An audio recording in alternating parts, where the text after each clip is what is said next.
क्या वजह है कि आज हमारे लिए इंस्टीट्यूशन सिकुड़ते जा रहे हैं? क्योंकि आज हम उस व्यवस्था में है ही नहीं। तो जामिया मिलिया विश्वविद्यालय के अंदर कश्मीरी मुसलमानों के लिए एक अलग से हॉस्टल बनेगा। लेकिन कमाल का देश है, थूक लगा करके जो लोग कोरोना वायरस फैला रहे थे, तो झारखंड में कुछ लोगों ने कहा कि भाई हम भगवा झंडा लगाए ले रहे हैं जिससे थूक लगाने वाले अपने लोगों को बेचें वो सब्जी, और हमारे जो लोग हैं सनातनी उनको थूक लगी सब्जी ना मिले। तो कानून बन गया, फौरन उठाया कि नहीं नहीं ये तो सेकुलरिज्म के खिलाफ है। लेकिन सड़क को रोक करके बैठ करके नमाज पढ़ना कौन से सेकुलरिज्म के फेवर में है? ये माइनॉरिटी कमीशन कौन से सेकुलरिज्म का फेवर है? ये मुस्लिम पर्सनल लॉ बोर्ड कौन सा फेवर है? ये वक्फ बोर्ड के माध्यम से इस देश की सबसे ज्यादा जमीन इन दंगाइयों के पास है। ये मुगलों की जमीनें, उनके किले, उनकी चीजें, ये उनके पास क्यों है? क्या ये इनके बाप दादा छोड़ के गए थे? ये भारत सरकार की प्रॉपर्टी होनी चाहिए। ये आर्कियोलॉजिकल सर्वे ऑफ इंडिया के अंदर आए, उसकी देखरेख वो करें, ये पैसा उनके पास क्यों जाना चाहिए? लेकिन हमने ये सब होने दिया है। वक्फ बोर्ड के नाम से अरबों खरबों बीघा जमीन उनके पास है। हमने इस देश को तीसरी बार बांटने का इंतजाम कर दिया है। लेकिन 2020 के सनातनियों, सत्ता को सत्ता तक रहने दीजिए, सत्ता को मजबूर कीजिए कि राष्ट्र हित में जो फैसले उठाएगा वही दिल्ली पे बैठेगा। और समय कम है। आपको 1000 साल से इस देश में जो 30,000 मंदिर तोड़े हैं, इस देश की संस्कृति को नष्ट किया है, इस देश के इतिहास को नष्ट किया है, आपको अगले 4 साल के अंदर उन चीजों को बदलना है। और जो रह जाएंगे उसके लिए फिर सरकार को लाना है, फिर बदलना है। सरकार से हो सकता है कि कुछ लोग जिनके स्वार्थ नहीं सिद्ध रहे, जो अपने आप को बहुत बड़ा कानून मंत्री मानते हैं, किसी सरकार में रह चुके हैं, उनकी यह चाह है कि उनको सरकार पद दे। वो हिंदुत्व की बात करते हैं, राष्ट्र की बात करते हैं। आज सरकार में पद न मिलने से भारत राष्ट्र के खिलाफ खड़े हो गए हैं। आज चीन देश की चापलूसी करने लगे हैं क्योंकि देश की सरकार ने आपको मंत्री नहीं बनाया। इसलिए ऐसे स्वार्थियों को भी बेनकाब कीजिए। जब राष्ट्र संघर्षलीन हो, दुश्मन से आमना सामना कर रहा हो, तो देश के अंदर सत्कार और सत्ता के खिलाफ कम से कम उस मुद्दे पे जिस मुद्दे पे देश लड़ रहा है, एक देश जिसने बायोलॉजिकल वेपन का इस्तेमाल करके पूरी दुनिया को नस्ते नाबूद करने की कोशिश की, आज उस देश के खिलाफ भारत की सत्ता युद्धरत है। यह युद्ध सिर्फ सैनिकों से नहीं लड़ा जाएगा। सैनिक अपनी भूमिका पूरी कर रहे हैं, लेकिन इस देश में कुछ ऐसे भी गद्दार पैदा हो गए हैं जो पार्टी में भी हैं, जो संसद में भी हैं, जो राष्ट्रवाद का ठेका लेकर घूमते हैं, लेकिन उन्हें पद नहीं दिया गया है, उन्हें मंत्री नहीं बनाया गया है। तो भारत की सत्ता जब एक विदेशी ताकत के साथ लड़ रही है, तो आप उस सत्ता को कमजोर करने के लिए नए नए तर्क और शीर्ष नेतृत्व को कमजोर कर रहे हैं। आप दुश्मन के फाले में खड़े होकर के इंटेलेक्चुअल ज्ञान दे रहे हैं। आप भी इंटेलेक्चुअल गद्दार हैं। आपकी भी गिनती उसी में होगी। सिर्फ इसलिए नहीं कि आप एक ऐसी पार्टी में नॉमिनेट हो गए हैं और आपकी सत्ता में चाह है, तो आप यकीन मानिए आप राष्ट्रवादी नहीं हैं, आप गद्दार हैं। आप सत्ता के साथ और उस पार्टी के साथ अपने निजी स्वार्थों को पूरा करने के लिए घुसे थे, वो कोई भी हो।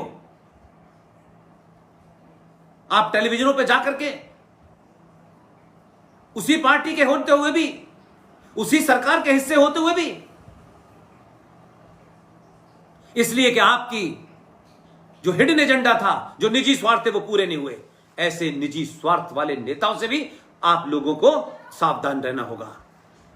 अमेरिका जाएंगे, लोग इनके लेक्चर कराएं, लोग इनको पैसा दें, और भारत में आकर के आप सनातन का डंका पीटें और सनातन की आड़ में आप अपने स्वार्थ को पूरा करना चाहते हैं। यह भी गद्दार है मेरी निगाह में, यह भी स्वार्थी लोग हैं। पार्टियों को चाहिए कि लोग आपको राष्ट्रवादी समझें, तो जो राष्ट्र के खिलाफ बोल रहे हैं उनको बाहर करें। इसमें कोई रू रिवायत नहीं होनी चाहिए।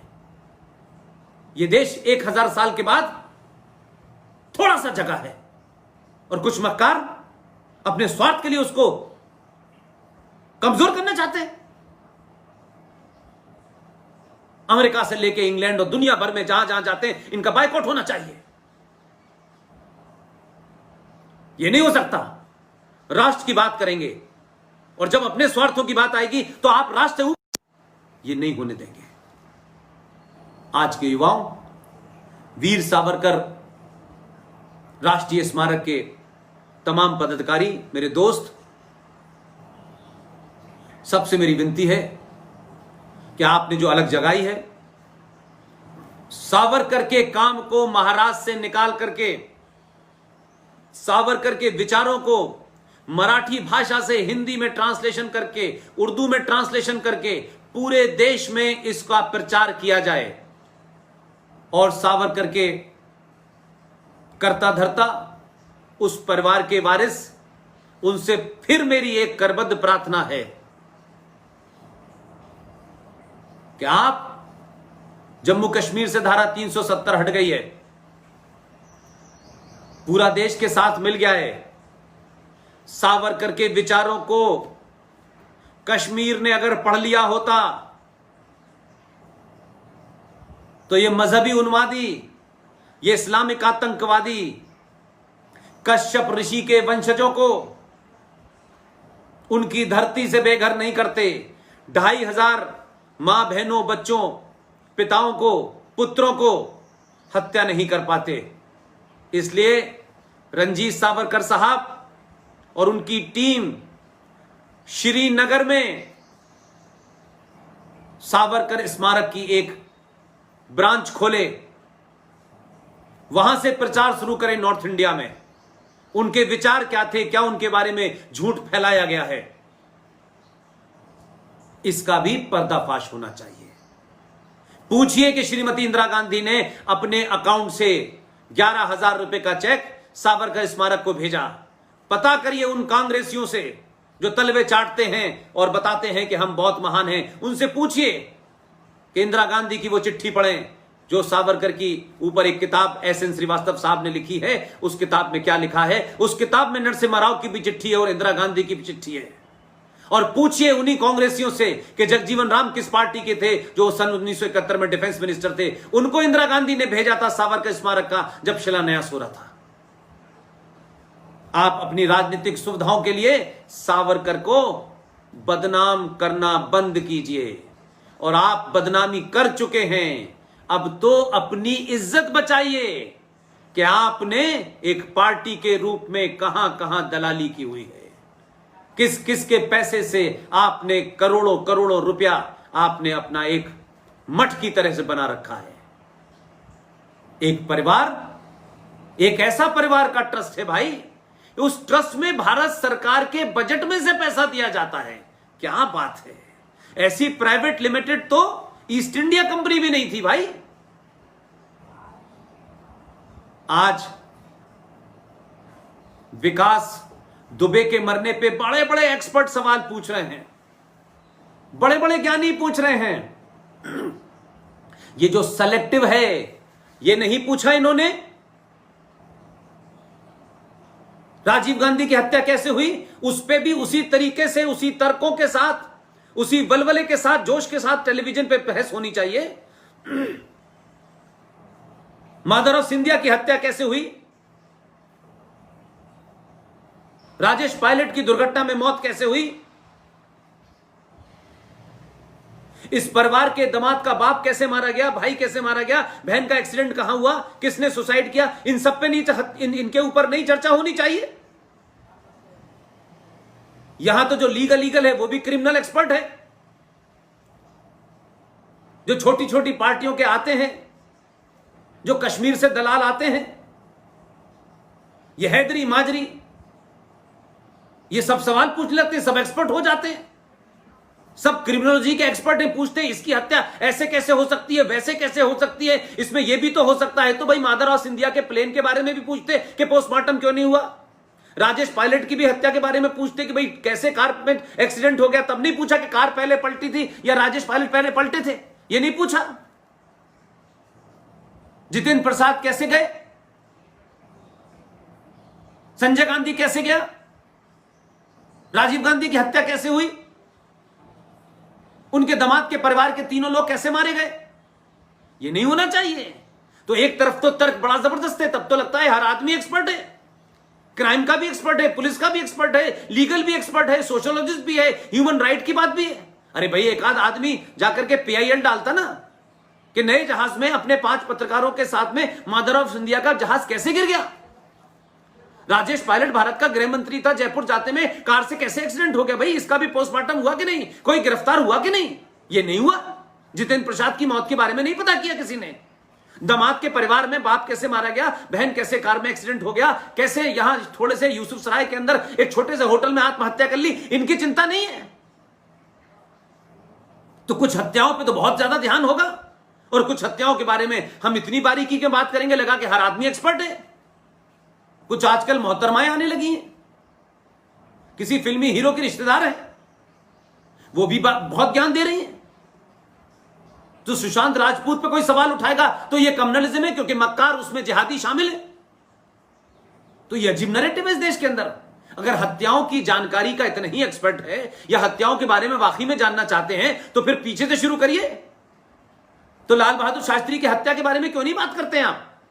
उनके वारिस तो सुबह से शाम तक चिल्ला रहे हैं कि उनकी दोबारा से जांच कराओ, लेकिन उनकी जांच पे तो चुप्पी। जस्टिस लोया की जांच पे इसलिए कराओ क्योंकि उनके परिवार वाले कह रहे हैं तो भैया लाल बहादुर शास्त्री की बहू बेटे पिछले 20-50 साल से कह रहे हैं कि उनकी हत्या की गई है, तो उसमें क्यों नहीं आप जांच कराते? तो हत्याओं की भी जांच होगी। वो 5 स्टार होटल में जो हत्या हुई है, जो ज्ञान बांटता घूम रहा है केरला में और मुस्लिम लीग को सर्टिफिकेट दे रहे हैं कि ये वाली मुस्लिम लीग ऐसी नहीं है, वो वाली वैसी थी, उस पर भी जांच कराओ। आप हत्या करेंगे कोई तो पुलिस इनकाउंटर में कोई मारा जाएगा तो उसमें आप बड़े तर्क निकालेंगे। तो ये झूठी मक्कारी चीजें बंद होनी चाहिए। सावरकर स्मारक के तमाम सारे लोग, मेरे साथी, मेरे दोस्त, इस संस्थान से जुड़ा हुआ हर वो आदमी बहुत पुण्य का काम कर रहा है, बिना पैसे के कर रहा है। और जो कमिटमेंट, जो कन्विक्शन मैंने सावरकर स्मारक के अंदर लोगों का देखा, मैं जब भी जाता हूं कभी भी ऐसा नहीं हुआ कि मुंबई की मेरी ट्रिप हो और इसलिए मैं कहता हूं कि सावरकर स्मारक ने यह सिलसिला चलाया है, आप इसे जिंदा रखिए। ये कोविड और इस बीमारी से राष्ट्रवाद की लौ जला रहे लोगों को आप और तेज करिए, उनको और मौके दीजिए। आज सामूहिक तौर पे कोई प्रोग्राम नहीं हो सकता है, उसके बंधन है, लेकिन 21वीं सदी का ये जो मौका आपको मिला है, ये डिजिटल जो मीडिया है, इसके माध्यम से जो विचार लोग देश भर में रख रहे हैं, आप उनको मौका दें, आपके प्लेटफॉर्म पे आकर के वो कुछ और उसमें ऐड करें। आप पूर्व DGP उत्तर प्रदेश के बेहतरीन बोलते हैं, जबरदस्त उनको पकड़ है सब्जेक्ट की। जनाब विक्रम सिंह साहब को बुलाएं, GD बख्शी साहब को बुलाएं, प्रोफेसर कपिल कुमार को बुलाएं, अंकुर शर्मा को बुलाएं, ललित अंबरदार को बुलाएं, सुशील पंडित को बुलाएं। ये तमाम सारे लोग बिना रुके दिन भर यही काम कर रहे हैं। और इसी कड़ी के अंदर एक और बेहतरीन पढ़ा लिखा, डीप जिसको कहते हैं, नॉलेज जिसको होती है, JNU के अंदर प्रोफेसर आनंद रंगनाथन, सब्जेक्ट के ऊपर उनकी पकड़, उसकी जानकारी और बिना लाग लपेट के शब्दों का चयन इतना खूबसूरत प्रोफेसर आनंद करते हैं कि मैं बार बार सोचता हूं कि JNU में, जादवपुर में, हैदराबाद में अगर 10 भी आनंद रंगनाथन पैदा हो गए तो ये जो इंटेलेक्चुअल प्रॉपर्टी राइट बना रखा है, कुछ लायर और वायर उन्हें भाग जाएंगे। इसलिए ये तमाम सारे लोग हैं, इनको बुलाएं और अलग अलग विषय पे मुझसे बेहतर बोलते हैं, मुझसे बेहतर जानकार हैं, ये सिलसिला जारी रखें। आपने मुझे मौका दिया, इसके लिए बहुत बहुत धन्यवाद। Thank you very much.